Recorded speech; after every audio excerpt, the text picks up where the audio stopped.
2004 October 18, സമയം രാത്രി 10:15. പതിവില്ലാതെ കാറും കോളും നിറഞ്ഞ ഒരു അന്തരീക്ഷം. ചിലപ്പോൾ ഇടിവെട്ടി ഒരു മഴ പെയ്യാനും ചാൻസുണ്ട്. തമിഴ്നാട്ടിലെ ധർമ്മപുരി ബാംഗ്ലൂർ ദേശീയപാത മിക്കവാറും വാഹനങ്ങളെയൊക്കെ മറ്റൊരു വഴിയിലൂടെ വിട്ട് ഇന്ന് ട്രാഫിക് നിയന്ത്രിച്ചിരിക്കുകയാണ്. റോഡിൽ തീരെ തിരക്കില്ല. ദൂരെ മിനുങ്ങിത്തെളിയുന്ന പ്രകാശം. അതൊരു ആംബുലൻസാണ്. അമിതമായ വേഗതയിൽ ചീറിപ്പാഞ്ഞു വരികയാണ്. അടുത്തു വന്നപ്പോൾ ബീക്കൺ ലൈറ്റിന്റെ പ്രകാശത്തിൽ ഒരു ബോർഡ് കണ്ടു. SKS hospital Salem. അത് ഇരുട്ടിനെ കീറി മുറിച്ച് പാഞ്ഞുപോയി. അതിലെ യാത്രക്കാരെ വ്യക്തമല്ലായിരുന്നു. ആംബുലൻസ് പെട്ടെന്ന് വളഞ്ഞ് പാപ്പനാപ്പെട്ടി ഗ്രാമത്തിലൂടെ പോവുകയാണ്. അത് 7th ഡേ മെട്രിക്കുലേഷൻ സ്കൂളിന്റെ മതിൽ വളവ് തിരിഞ്ഞതും റോഡിനു കുറുകെ കരിമ്പ് അടുക്കി കെട്ടിയ വലിയ ഒരു ലോറി. ആംബുലൻസ് പെട്ടെന്ന് ബ്രേക്ക് ചവിട്ടിയത് കൊണ്ട് മാത്രം വലിയൊരു ആക്സിഡന്റ് ഒഴിവായി. ആംബുലൻസിന്റെ ഹോൺ തുടരെ മുഴക്കി. ലോറി മാറ്റുന്ന ലക്ഷണമില്ല.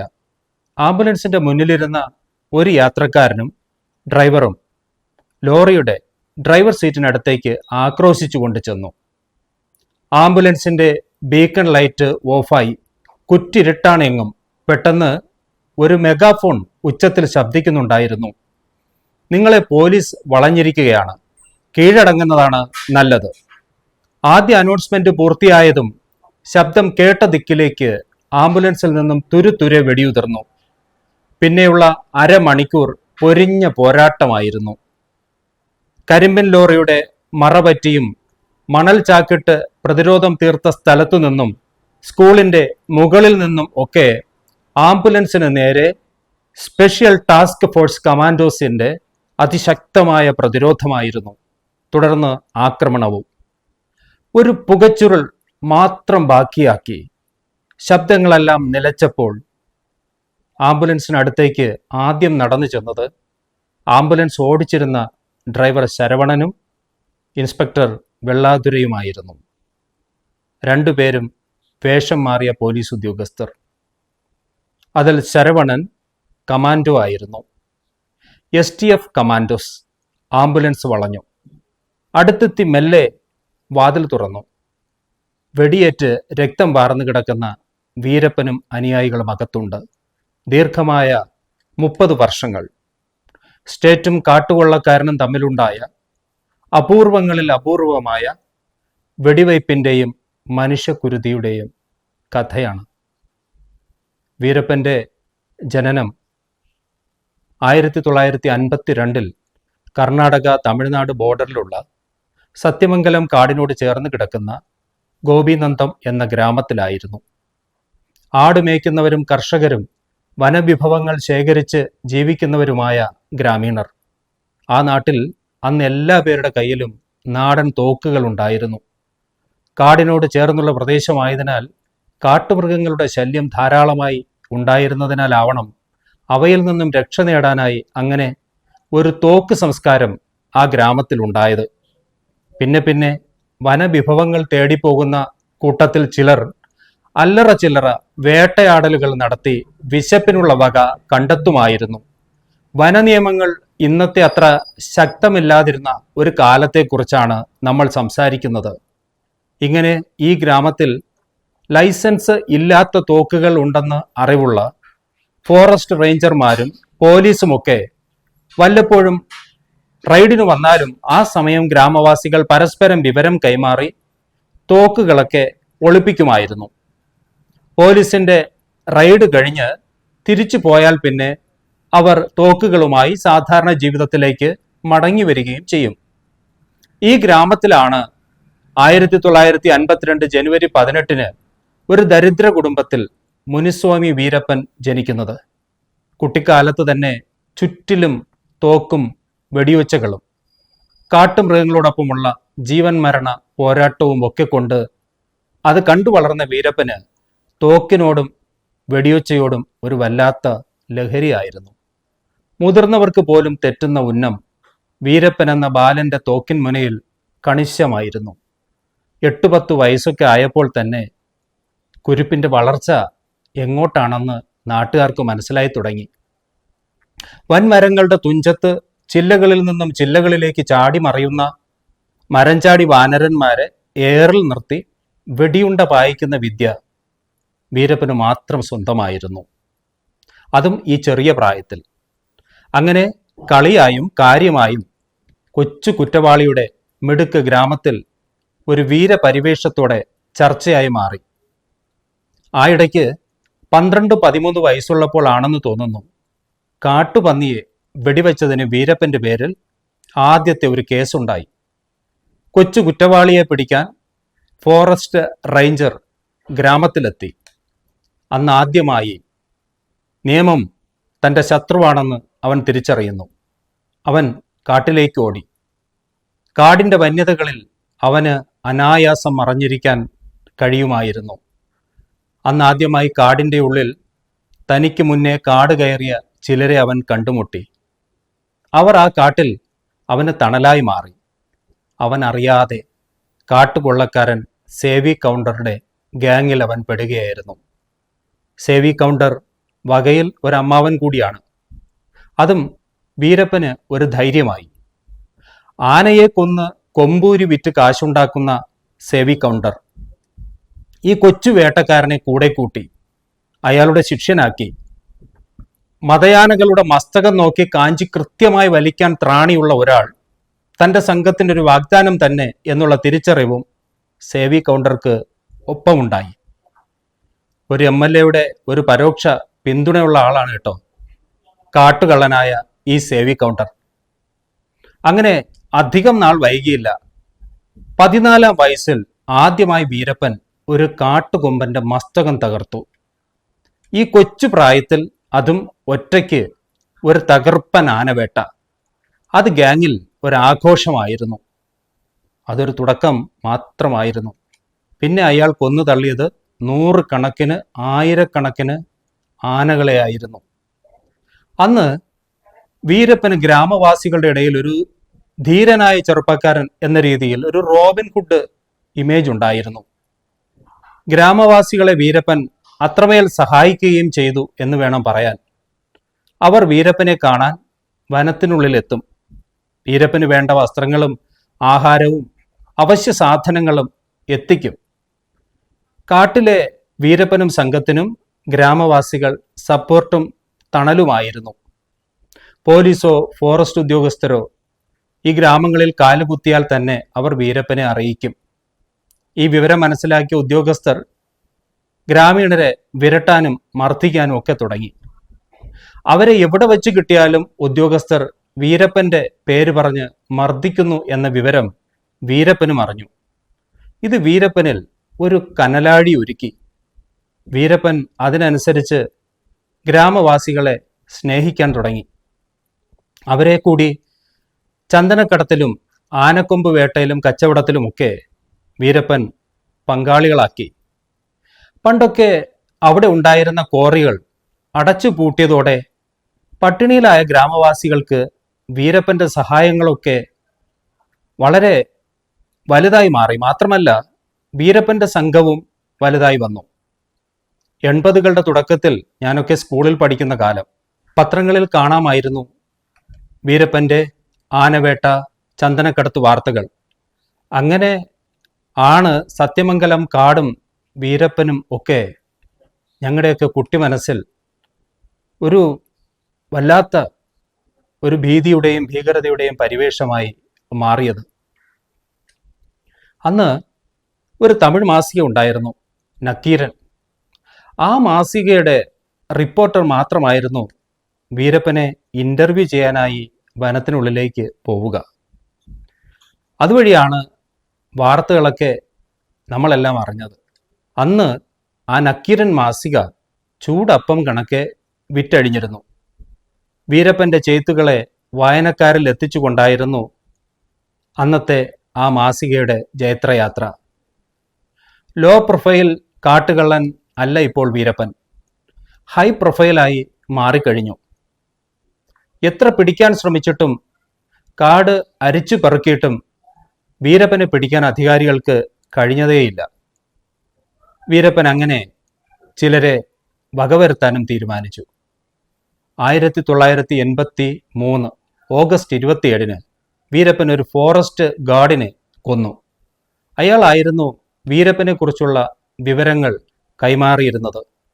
അങ്ങനെ ആദ്യത്തെ മനുഷ്യക്കുരുതി KN പൃഥ്വി വീരപ്പൻ്റെ വെടിയേറ്റ് മരിച്ചു എന്ന വാർത്ത വന്നു. അതും ഒരു തുടക്കം മാത്രമായിരുന്നു. പണം കൊടുത്ത് ഒതുക്കാൻ പറ്റുന്ന ഉദ്യോഗസ്ഥരെ അങ്ങനെയും അല്ലാത്തവരെ വകവരുത്തിയും മുന്നോട്ട് പോകാമെന്ന തീരുമാനത്തിലായിരുന്നു വീരപ്പൻ. ഇടയ്ക്ക് ഒരിക്കൽ വീരപ്പൻ പോലീസിന്റെ പിടിയിലായി. ജീവിതത്തിൽ ഒരിക്കൽ മാത്രം. ബാംഗ്ലൂർ തോക്ക് കച്ചവടക്കാരനെ തേടിപ്പോയ വീരപ്പൻ കടക്കാരനുമായി തർക്കത്തിലാവുന്നു. അന്ന് ആ കടക്കാരൻ പോലീസിന് വീരപ്പന് ഒറ്റുകൊടുത്തു. പോലീസ് വീരപ്പനെ അറസ്റ്റ് ചെയ്തു. കസ്റ്റഡിയിൽ നിന്ന് ചാടിപ്പോയത് തലയിൽ തേക്കാൻ എണ്ണ ചോദിച്ചു. അത് കയ്യാമത്തിലിട്ടു. മെലിഞ്ഞുണങ്ങിയ കൈ നിഷ്പ്രയാസം ഊരിയെടുത്തുകൊണ്ട് കടന്നു കളഞ്ഞു എന്നാണ് കഥ. അങ്ങനെ ഒരിക്കൽ മാത്രമേ പോലീസിന്റെ പിടിയിൽ പെട്ടിട്ടുള്ളൂ. അത് ചാടിപ്പോവുകയും ചെയ്തു. പിന്നെ ലുക്കിലും മട്ടിലും പൂർണ്ണമായി വീരപ്പൻ ഒരു കൊള്ളക്കാരനായി മാറി. കറുത്ത പാൻറ്റും ഷർട്ടും വേഷം, തൊപ്പി, കയ്യിൽ തോക്ക്. അങ്ങനെ വീരപ്പനും സംഘവും പാറക്വാറി ഉടമകളെ ഭീഷണിപ്പെടുത്തി വെടിമരുന്നും പണവുമൊക്കെ കൈക്കലാക്കാൻ തുടങ്ങി. തുടർച്ചയായി പോലീസിനെ ആക്രമിക്കാനും ആരംഭിച്ചു. 1990 ഏപ്രിൽ 9-ന് 10 പേരടങ്ങുന്ന ഒരു ഫോറസ്റ്റ് പട്രോൾ പാർട്ടിയെ വീരപ്പനും സംഘവും ആക്രമിക്കുന്നു. അന്ന് SI ആയിരുന്ന ദിനേശ് അടക്കം 3 പോലീസുകാർ കൊല്ലപ്പെട്ടു. ചില കോൺസ്റ്റബിൾമാർക്ക് ഗുരുതരമായ പരുക്കുകളും ഉണ്ടായി.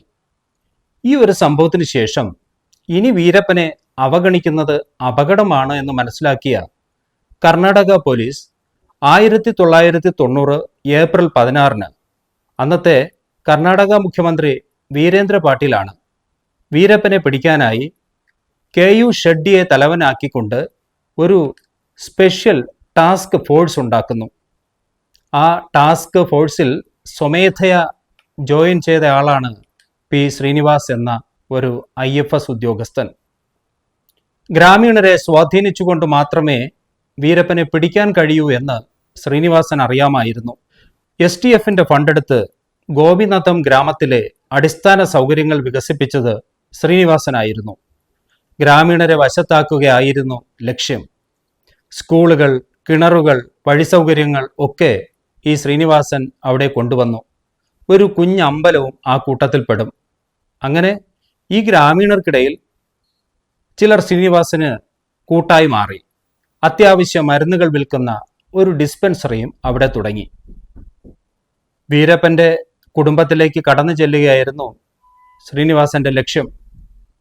വീരപ്പനോട് അത്രയ്ക്ക് അടുപ്പമില്ലാതിരുന്ന അർജുനൻ എന്ന അനുജനെ ശ്രീനിവാസൻ ചാക്കിട്ട് വശത്താക്കുന്നു. ഇതൊക്കെ വീരപ്പൻ അറിയുന്നുണ്ടായിരുന്നു. വീരപ്പന്റെ അനുജത്തി മാരിയമ്മാളിനെയും ശ്രീനിവാസൻ കൂടെ നിർത്തി. ശ്രീനിവാസൻ സ്ഥാപിച്ച ഡിസ്പെൻസറിയിൽ മെഡിക്കൽ അസിസ്റ്റന്റായി വീരപ്പന്റെ അനുജത്തിക്ക് ഒരു ജോലി കൊടുത്തു. വീരപ്പന്റെ ഭാര്യ മുത്തുലക്ഷ്മി STFന്റെ കർശന നിരീക്ഷണത്തിലായിരുന്നു. ഒരിക്കൽ മുത്തുലക്ഷ്മി STFന്റെ കണ്ണു വെട്ടിച്ച് കാട്ടിലേക്ക് വീരപ്പനെ തേടി പുറപ്പെട്ടു. വീരപ്പന്റെ ഗ്രൂപ്പിൽ ചെന്ന് ചേർന്നു. തുടർന്ന് പോലീസ് വീരപ്പന്റെ അനുജത്തി മാരിയമ്മാളിനെ കസ്റ്റഡിയിലെടുത്തു. മർദ്ദിച്ചു എന്നാണ് പറഞ്ഞു കേൾക്കുന്നത്. പുറത്തിറങ്ങിയ മാരിയമ്മാൾ പരാതി പറയാനായി ശ്രീനിവാസനെ സമീപിക്കുന്നു. ശ്രീനിവാസൻ അറിഞ്ഞിട്ടാണ് ഈ മർദ്ദനമെന്ന് മാരിയമ്മാൾ അറിയുന്നില്ല. അന്നാണ് ശ്രീനിവാസന്റെ തനി നിറം മാരിയമ്മാൾക്ക് മനസ്സിലാകുന്നത്. അയാൾ അവളെ അവഗണിക്കുകയായിരുന്നു. മനംനൊന്ത മാരിയമ്മാൾ കീടനാശിനി അടിച്ച് ആത്മഹത്യ ചെയ്തു. ഈ വിവരമറിഞ്ഞ വീരപ്പൻ ശ്രീനിവാസനെ തട്ടുമെന്നുറപ്പിച്ചു. ഒരു പക തന്നിലേക്ക് എത്തിച്ചേരാൻ സ്നേഹം നടിച്ചതായിരുന്നു ഈ നാടകങ്ങളെല്ലാം. അങ്ങനെയാണ് തൻ്റെ അനുജത്തി മരണത്തിന് കീഴടങ്ങിയത്. ആ ഉത്തരവാദികളെ ഒന്നിനെയും വെറുതെ വിടില്ല എന്ന് അയാൾ പ്രതിജ്ഞയെടുത്തു. 1991 നവംബർ മാസത്തിൽ ശ്രീനിവാസൻ ഒരു വിവാഹ ചടങ്ങിൽ പങ്കെടുക്കുകയായിരുന്നു. അവിടേക്ക് ചെന്ന വീരപ്പൻ്റെ അർജുനൻ ശ്രീനിവാസന്റെ ചെവിയിൽ ഒരു രഹസ്യം കൈമാറി. അണ്ണൻ സറണ്ടർ ചെയ്യാമെന്ന് പറയുന്നു. നിങ്ങളോട് ഒറ്റയ്ക്ക് എന്നോടൊപ്പം വരാൻ പറഞ്ഞു. നന്ദല്ലി വരെ പോകേണ്ടതുണ്ട്. ഗോപിനാന്തത്ത് നിന്ന് 2 മണിക്കൂർ കാട്ടിനുള്ളിലൂടെ നടക്കണം. ശ്രീനിവാസൻ വളരെ ആവേശത്തിലായിരുന്നു. മറ്റാർക്കും കഴിയാത്തത് തന്നെക്കൊണ്ട് സാധ്യമാകാൻ പോകുന്നു. ശ്രീനിവാസൻ സത്യത്തിൽ ഒരു ദിവാസ്വപ്നത്തിൽ എന്ന പോലെ കാട്ടിലേക്ക് പോകാൻ തീരുമാനിച്ചു. ശ്രീനിവാസന്റെ അടുത്ത പരിചയക്കാരായ ഗ്രാമവാസികളിൽ ചിലരും വീരപ്പൻ്റെ അനിയൻ അർജുനനും സംഘത്തിലുണ്ട്. കുറേ ദൂരം നടന്നെത്തി. കൂടെയുണ്ടായിരുന്ന ഗ്രാമവാസികൾ ഒന്നൊന്നായി കൊഴിഞ്ഞുപോയി. അവസാനം ശ്രീനിവാസനും അനുജനുമായി നടന്നു പോയിക്കൊണ്ടിരിക്കുകയാണ്. ദീർഘനേരം നടന്ന് രണ്ടുപേരും വല്ലാതെ തളർന്നിട്ടുമുണ്ട്. ഇനി അങ്ങോട്ട് കുറച്ച് ചതുപ്പ് പ്രദേശമാണ്. കാല് നന്നായി ചെളിയിൽ പുതയുന്നുണ്ട്. വല്ല കാട്ടാനയോ മറ്റോ വന്നാലും ഓടി മാറാൻ പോലും പറ്റില്ലല്ലോ എന്ന തമാശ പറഞ്ഞ് ശ്രീനിവാസൻ ചിരിക്കുകയാണ്. ആ IFS ഓഫീസർ അവസാനത്തെ ചിരി ചിരിച്ചു. വീണ്ടും ആയാസപ്പെട്ട് കുറച്ചുകൂടി മുന്നോട്ട് എത്തി. കാടിളക്കി എന്തോ നടന്നെടുക്കുന്ന ഒച്ച കേൾക്കാം. അത് അടുത്തടുത്ത് വന്നു. കറുത്ത കുപ്പായക്കാരായ കുറച്ചാൾക്കാർ, മെലിഞ്ഞിട്ടാണേലും ആരോഗ്യ ദൃഢഗാത്രർ. കൂട്ടത്തിൽ കപ്പട മീശധാരിയായ കുസു മുനിസ്വാമി വീരപ്പനും. അയാളെ ശ്രീനിവാസന് നന്നായി അറിയാം. പണ്ട് ശ്രീനിവാസന്റെ കയ്യിൽ നിന്നായിരുന്നു വീരപ്പൻ ചാടിപ്പോയത്. കാര്യങ്ങൾ ശ്രീനിവാസൻ ചിന്തിച്ച പോലെ അല്ലെന്ന് തോന്നുന്നു. വീരപ്പനെ തറപ്പിച്ചൊന്ന് നോക്കി.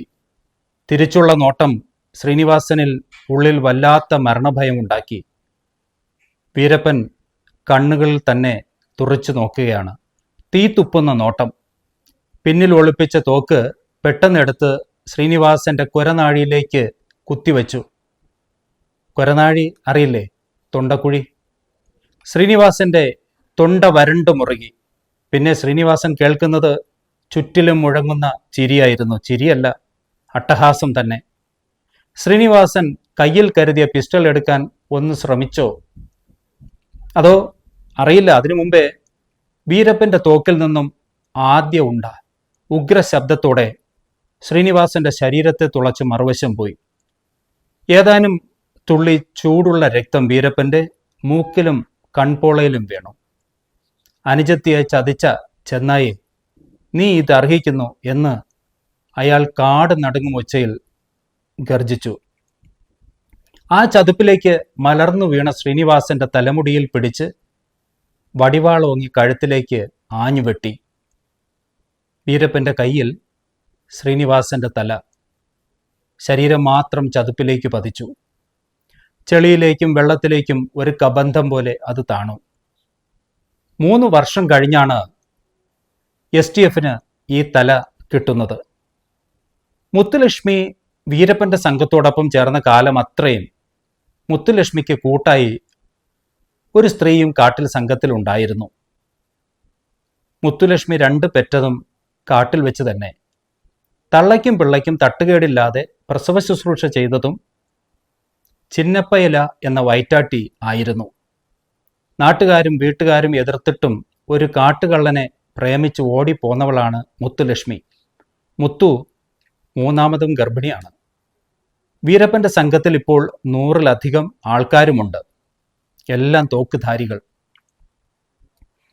കോടമലയിലാണ് വീരപ്പന്റെ ഒളിത്താവളം. ഇത് STF അറിഞ്ഞു. വീരപ്പൻ അവിടെ നിന്ന് മറ്റൊരു ഉൾക്കാട് ലക്ഷ്യമാക്കി നടക്കുകയാണ്. ഗിംബത്തിലെ കൊടും കാടാണ് ഇനി അടുത്ത താവളം. ഇതിനിടയിൽ മുത്തുലക്ഷ്മി 3ാമത്തെ കുട്ടിക്കും ജന്മം നൽകി. പറയാനും കേൾക്കാനും എളുപ്പം, പക്ഷേ സമാനതകളില്ലാത്ത ജീവിതം. അതാണ് ഈ വീഡിയോ പറഞ്ഞിടാനും കാരണം. ആർക്കും അനുകരിക്കാൻ പറ്റാത്ത, ആരും അനുകരിച്ചു കൂടാത്ത ചില മനുഷ്യർ. സ്പെഷ്യൽ ടാസ്ക് ഫോഴ്സ് വീരപ്പനെ വളയുകയായിരുന്നു. അതിൽ നാടും കർണാടക പോലീസിലെ സേനാ വിഭാഗവും കേന്ദ്രസേനാ യൂണിറ്റും നാട്ടുകാരിലെ ഫോറസ്റ്റ് ഉദ്യോഗസ്ഥരും അങ്ങനെ എല്ലാവരുമുണ്ട്. കാട്ടിലൂടെ നടന്നു നീങ്ങുന്ന സംഘത്തിൻ്റെ കൂടെ ഒരു ചോര കുഞ്ഞുണ്ട്. അത് 110 ഡെസിമൽ ആവൃത്തിയുള്ള ശബ്ദമുണ്ടാക്കി തൊണ്ട കീറി കരയുകയാണ്. അത് ഇങ്ങേ മലയിൽ നിന്ന് അങ്ങേ മലയിൽ ഒരു എക്ക് പോലെ മുഴങ്ങി. ഈ കുഞ്ഞ് വീരപ്പന് വലിയ പ്രതിസന്ധിയാണ്. ഒളിച്ചിരിക്കാൻ കഴിയില്ല. അതിൻ്റെ കരച്ചിൽ എന്നേക്കുമായി നിർത്തിക്കാൻ ആ വയറ്റാട്ടിയോട് വീരപ്പൻ നിർദ്ദേശം നൽകി. എരുക്കിൻ്റെ പാൽ ഒരു ചിരട്ട നിറയെ. ബാക്കി പറയാനുള്ള മനക്കരുത്ത് എനിക്കുമില്ല. കുഞ്ഞ് അവസാനമായി കരഞ്ഞു. പിന്നെ ചതുപ്പിലെവിടെയോ കുഴിച്ചിട്ടു. സംഘം പിന്നെയും നടന്നു പോവുകയാണ്. കർണാടക പോലീസിൻ്റെയും BSFിൻ്റെയും സംഘം വീരപ്പനെയും കൂട്ടാളികളെയും കാടരിച്ച് പരിശോധിച്ചു വരികയാണ്. ആൾക്കാർ നടന്നുപോയി തെളിഞ്ഞ ഒരു കാട്ടുപാതയ്ക്കരികിൽ ഒരു മൺകൂന STF സംഘം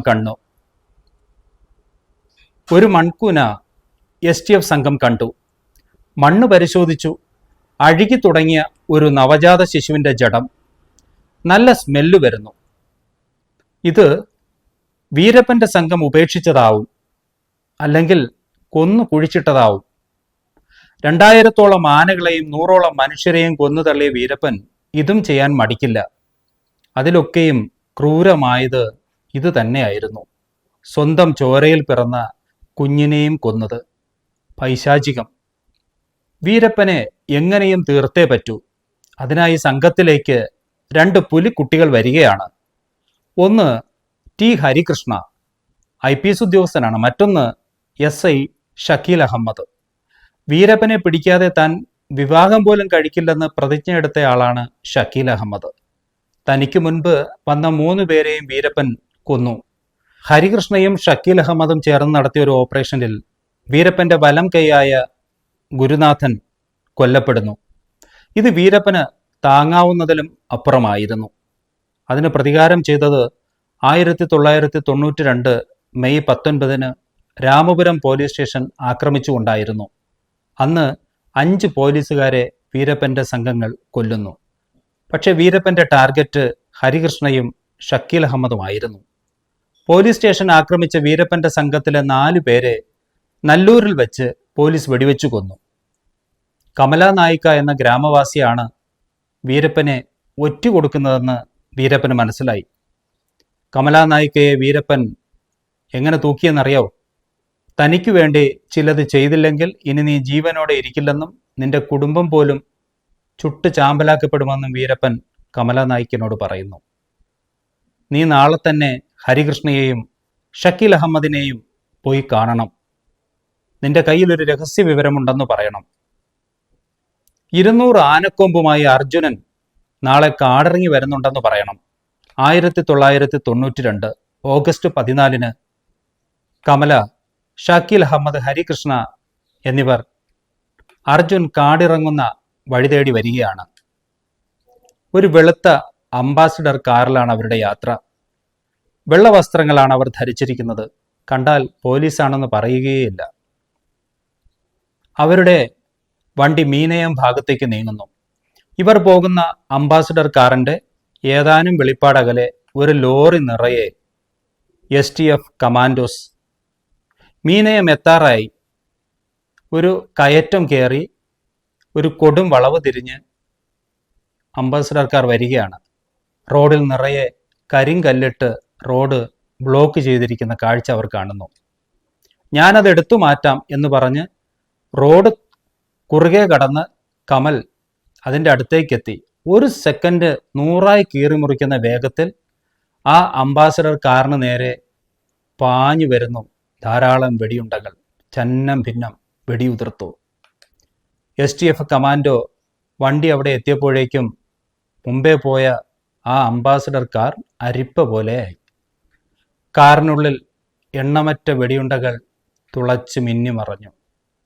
ഹരികൃഷ്ണയും ഷക്കീൽ അഹമ്മദും ആ വെടിവയ്പിൽ കൊല്ലപ്പെട്ടു. അവർ മാത്രമല്ല, വേറെയും 4 പോലീസുകാരും കൊല്ലപ്പെട്ടവരിലുണ്ട്.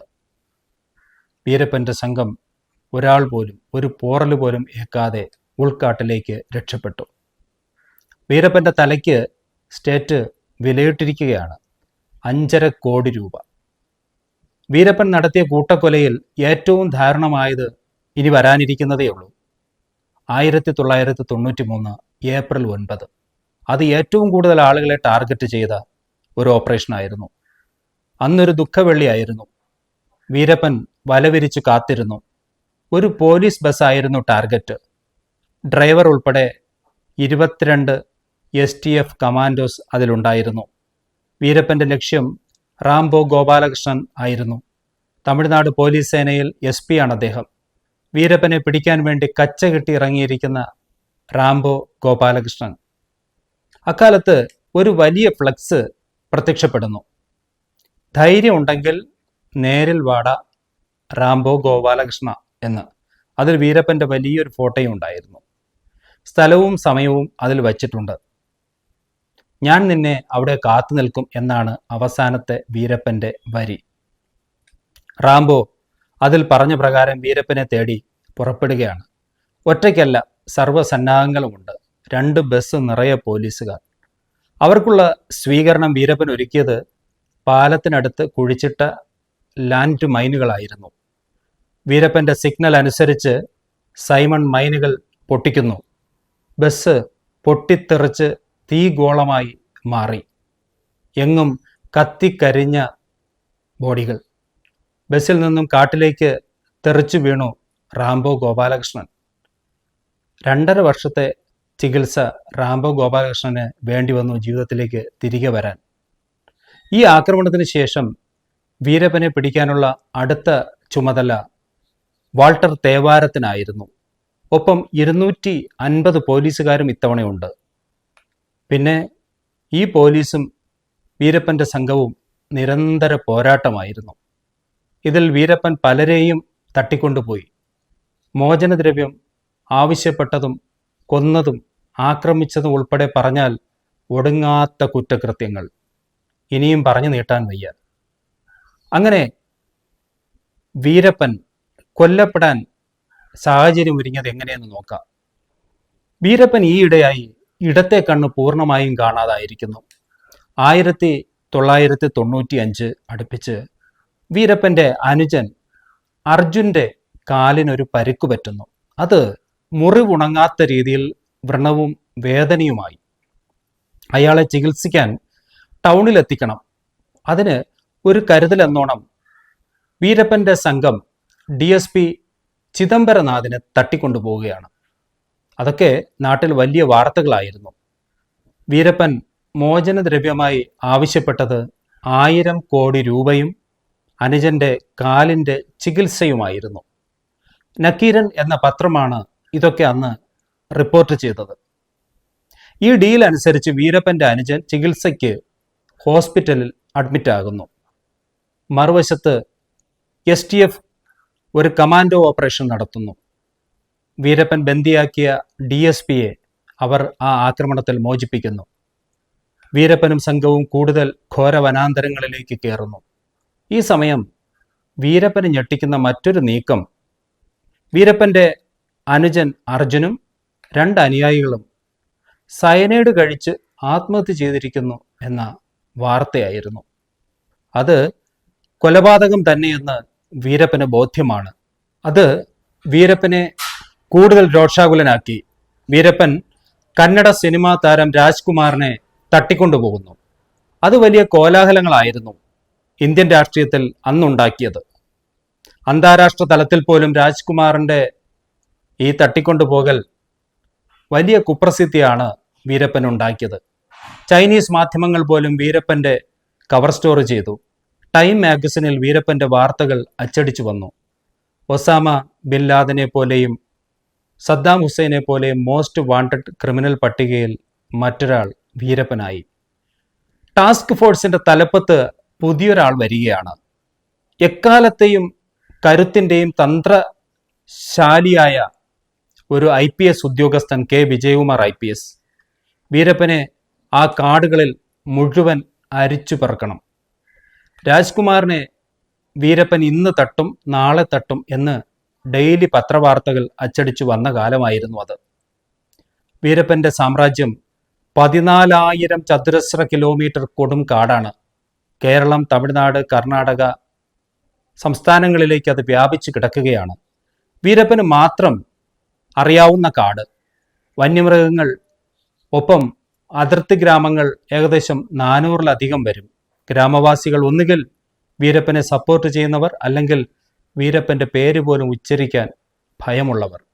ഈ സാഹചര്യം കെ വിജയകുമാർ IPS നന്നായി അറിയാമായിരുന്നു.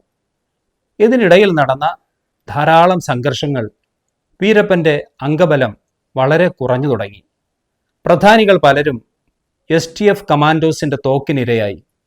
വീരപ്പൻ്റെ ആരോഗ്യസ്ഥിതി വഷളാകുന്നു എന്ന വാർത്തയും അന്ന് വന്നത് ഞാൻ ഓർക്കുന്നു. വീരപ്പൻ രാജ്കുമാറിനെ മോചിപ്പിച്ചത് അക്കാലത്തായിരുന്നു. രാജ്കുമാറിനെ ജനങ്ങൾക്ക് വലിയ ഇഷ്ടമായിരുന്നു. പൊതുജനങ്ങളുടെ വെറുപ്പ് ഉണ്ടാവേണ്ട എന്ന് വീരപ്പൻ ഒരുപക്ഷെ കരുതിയിരിക്കണം.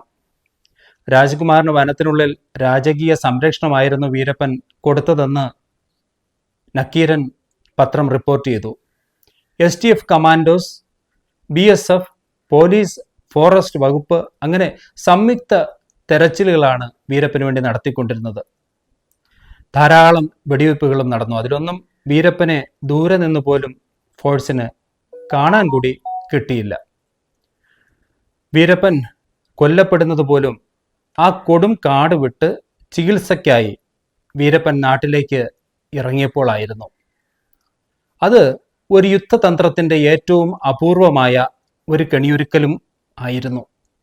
വീരപ്പൻ്റെ വിശ്വസ്തന്മാർ ചന്ദ്രഗൗഡ, സേതുമണി ഇവരോടൊപ്പമായിരുന്നു അന്ന് വീരപ്പൻ ധർമ്മപുരി ദേശീയപാതയിലേക്ക് വേഷം മാറി ചികിത്സയ്ക്കായി എത്തുന്നത്.